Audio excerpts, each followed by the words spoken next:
Germany's Chancellor Olaf Scholz has unveiled a €200 billion plan to guard the German economy against the effects of soaring energy prices. Critics argue Berlin is using its economic power to bail out its own businesses, regardless of other member states that lack the fiscal firepower to do the same. Germany is coping with an energy crisis after Russia cut gas supplies to Berlin. First, Russia has shut off natural gas flows to Germany now. Russia has suspended all gas supplies to Germany through the Nord Stream 1 pipeline. Tens of thousands of protesters in Germany took to the streets in response to the energy crisis and a new government package that many call an unfair distribution of funds. Hi everybody, on 29th of September 2022, the German government announced a mega subsidy of $200 billion to subsidize the cost of energy for both households and businesses. And as soon as this announcement was made, it sent shockwaves all across the European Union. And the reason why this is a very big deal is because this $200 billion subsidy will directly destroy the economies of 26 countries in the European Union and give Russia a clear advantage in choking Europe completely. And if they don't give out this subsidy, it could cripple the German economy and cause an energy crisis in Germany, which means it is a do or die situation for Germany. Which is why this subsidy rollout is very critical not just for Germany but also for 26 other countries in the European Union and the charging Russian power. The question is, how is it even possible that a German subsidy can ruin the European economies? How is Germany directly helping Russia because of these subsidies? And most importantly, how will this German move affect the ongoing economic war between Europe and Russia? This video is brought to you by Fleek, but more on this at the end of the video. Now, just to give you a quick update about the European crisis, there are 3 things that have happened in the past 10 months. First of all, Germany was the most dependent country on Russian gas in Europe, and as of 2020, Germany was importing more gas from Russia than the next 4 countries combined. And almost 55% of Germany's gas imports in 2021 came from Russia. As a result, when Russia cut off gas, the cost of electricity in Germany shot up by 10 freaking times, going from just 34 euros per megawatt hour to 469 euros per megawatt hour. And on top of the existing gas shortage, winter is incoming for Europe. So, energy consumptions are already hitting new peaks and will continue peaking till December. And thirdly, even if Europe had 90% of its storage full as of September, it will take only 90 days to reach dangerously low levels. So in short, shortage of gas during a peak consumption time with no storage option has shot up energy prices in Europe to extreme levels. Now, even though Germany and other European countries are receiving help from the US and other countries, the gas prices are still very high. And hence, the cost of production has increased drastically and the inflation in Germany has already hit a record level of 10.9%. This is how the Russia-Ukraine war is crippling the German economy. So during winter, if businesses are not able to sell products at affordable rates and the people in Germany empty their bank accounts just by paying power bills, then the German economy would become a disaster, right? This is the reason why the German government has announced mega subsidies to compensate both the businesses and the people of Germany by bearing the cost of energy with government funds.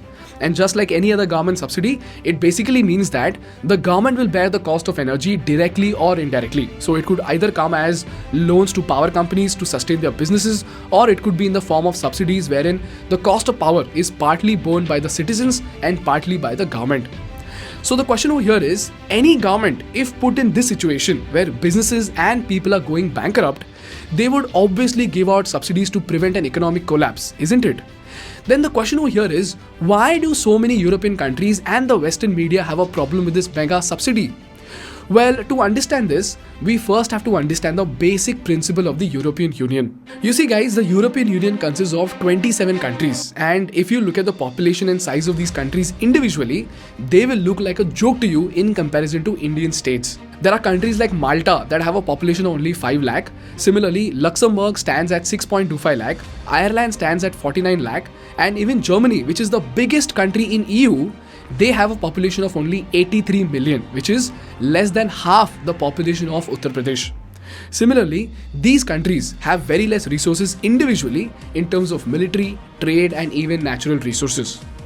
But this is where, by coming together as European Union instead of individual countries, the EU countries reap 3 major benefits. Number 1, Trade between EU countries is extremely easy and there are negligible cross-border hassles like import duty and permits. In short, a company in Germany can sell products in Spain as if you are selling products from Tamil Nadu to Maharashtra in India.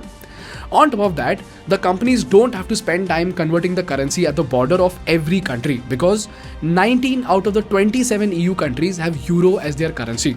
So, they don't have to waste time and money into exchange rate commissions. Secondly, if these small countries like Luxembourg sit at the bargaining table with a big country like India, do you realize how one-sided and unfair the negotiation will be? If Luxembourg companies want to sell products in India and Indian companies want to sell their products in Luxembourg, while India is giving them an access to a 1.2 billion people market, Luxembourg is barely giving us access to a 625,000 people market. So India can bully Luxembourg by imposing a 20% import duty on Luxembourg companies to sell in India in return for a 5% import duty for Indian companies selling in Luxembourg. So you see, there is an unfair advantage that big markets like India have on smaller countries. But if the entire European Union sits at the table with India, then EU has a 450 million people market with very high per capita income. And India has a 1.2 billion people market with comparatively less per capita income. So now, if India tries to bully an EU country, then the EU will impose high import duty on all Indian products sold in the entire 27-country EU cluster. And thirdly, there are other benefits like military alliance, cross-border tourism, integrated financial markets, etc. If this is very clear to you, now let's try to understand why do so many EU countries have a problem with German mega subsidies.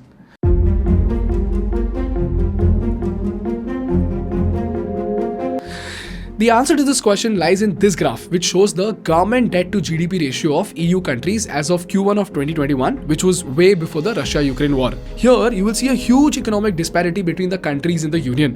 While Germany had a debt to GDP ratio of less than 75%, France, Belgium, Spain, Portugal, Italy and Greece have already crossed 100%. Now, just to give you an idea about how bad this condition is, Sri Lanka's debt to GDP ratio stood at 105 in December 2021, just before the economic crisis snowballed. Now, some people would say, yeah bro, so what? Even US stood at more than 100%, right? Well, US is an exception because of the dollar, so let's not get into that. Long story short, not all EU countries are as rich as Germany to be able to subsidize both businesses and people for their energy bills. So if German subsidies start moving the markets in the European Union, it will cause a catastrophe in the EU by starting something called subsidy wars. So, without getting into much technicalities, let's try to understand this using an oversimplified example. Let's say Einstein and Joey are running a manufacturing unit in Germany and Spain respectively. They sold breads for 3 euros each. But after the Russian invasion of Ukraine, the cost of manufacturing shot up and now they are selling the same loaf of bread at 4 euros each.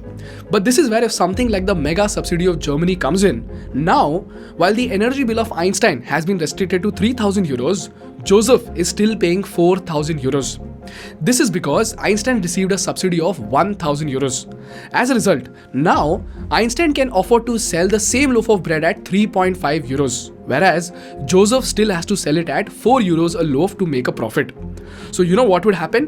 When Einstein understands that bread sellers in Spain cannot sell at less than 4 euros, he would ship his German breads to Spain and sell it at 3.75 euros per loaf. And because there is no import duty or additional tax between EU countries, Einstein does not have to bear any extra cost except for transportation cost. So you see what happened? Suddenly, because of the subsidy in Germany, the German businesses have become more competent as compared to Spanish businesses. So obviously, everyone would flock to buy from German sellers. Eventually, the Spanish businesses will go bankrupt. On top of that, if it is a non-commoditized product, it will again move the markets. For example, let's say there are two middle-class families, Benz and Tribbiani, living in Germany and Spain respectively. Both of them have the same amount of disposable income of 2,000 euros a month. And because of the Russia-Ukraine war and the rise in energy bills, they have been paying 400 euros extra for their energy. So their disposable income has now been reduced to 1,600 euros. But again, even here, if a mega subsidy like the $200 billion German subsidy rolls out, what will happen? While Tribbiani family still incurs a bill of 400 euros extra for their energy, the Benz family gets a subsidy of 100 euros, because of which they pay only 300 euros extra for energy. Which means, while the disposable income of the family in Spain is 1600 euros, for the same class of family in Germany, it would be 1700 euros. And when this happens all over Germany, what does it mean? The German consumers would have more disposable income as compared to Spanish or other EU country citizens. So if there is a company selling a non-commoditized product like motor parts, it would first sell to German consumers because they have more purchase power as compared to Spanish or other European citizens. So while they could sell their product in Germany at 10 euros per unit, in Spain, because people do not have enough money, they have to sell it at 8 euros per unit. So you see what would happen? While German companies will dominate the commoditized markets in Spain, for the non-commoditized market, the companies will ship all their products to Germany first and then sell to other countries, which means it would create more shortage in Spain, eventually increasing the price of the products, or will cause a complete supply chain halt because of unavailability. So in short, the cost of living for poor countries in European Union would skyrocket, the businesses in those poor countries will be at the risk of going bankrupt, and most importantly, the government of these poor countries will stand helplessly as German companies and German consumers dominate the EU market. Now the catch over here is that if Spain wants to make sure its products stay competitive in the market, even the Spanish government will have to give out subsidies, and soon enough, all the European Union countries will have to give out subsidies in order to keep their products competitive in the market. And if they don't do that, their companies will go out of business. There'll be no revenue for the government, which will further trigger an economic crisis. This is what we call as subsidy war, where all the countries will have to catch up with Germany's subsidies in spite of they having very less money in their bank. This is the reason why everybody is worried about the German subsidies in the European Union. And this brings us to the most important question of the episode.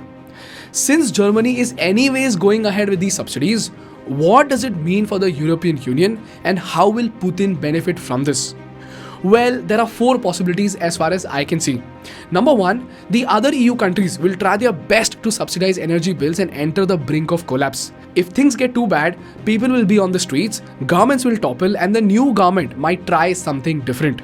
The second option is that the other EU countries might decide to impose strict import duty on all German products to prevent them from destroying their businesses. And in response, even Germany could impose import duties on other EU countries trading with Germany.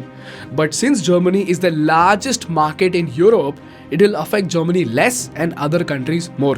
The third possibility is that as this subsidy war gathers heat, as winter gets colder, as energy bills go higher, as inflation goes higher, if people start dying due to cost of living crisis, the entire EU might just withdraw their support for Ukraine and buy Russian gas to save the lives of its own people.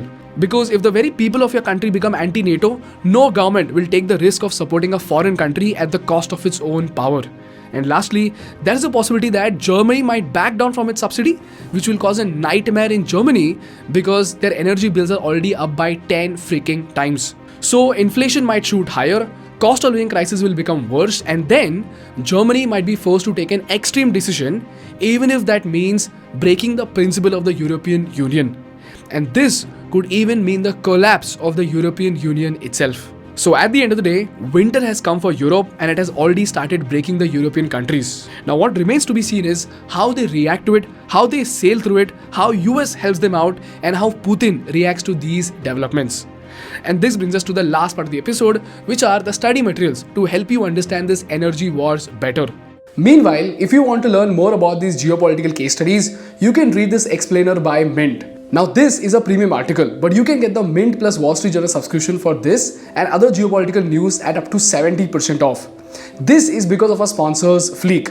Fleek is India's first subscription marketplace and management app where you can buy all your subscription like Hotstar, Amazon Prime, Sony Live, Live Mint plus Wall Street Journal, Skillshare, and more than 150 other brands at up to 70% off.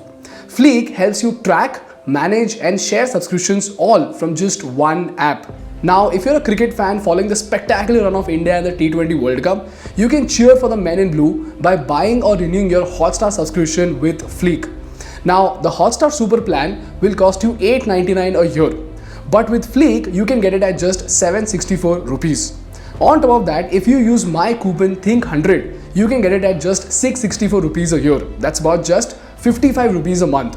So if this sounds useful to you, go ahead and download the Fleek app from the link in my description and never pay full price for your subscriptions ever again. Moving on, the first thing I'm attaching is an article talking about the German subsidies and how they could affect the other EU countries. Secondly, I am attaching our own video on how Russia has been choking Europe even before winter. And lastly, I am attaching a Financial Times video that will help you understand how US is actually benefiting from this energy crisis in Europe. So do have a look at all of them and let me know what you think. That's all from my side for today, guys. If you learned something valuable, please make sure to hit the like button in order to make YouTube ever happy. And for more such insightful business and political case studies, please subscribe to our channel. Thank you so much for watching. I will see you in the next one. Bye bye.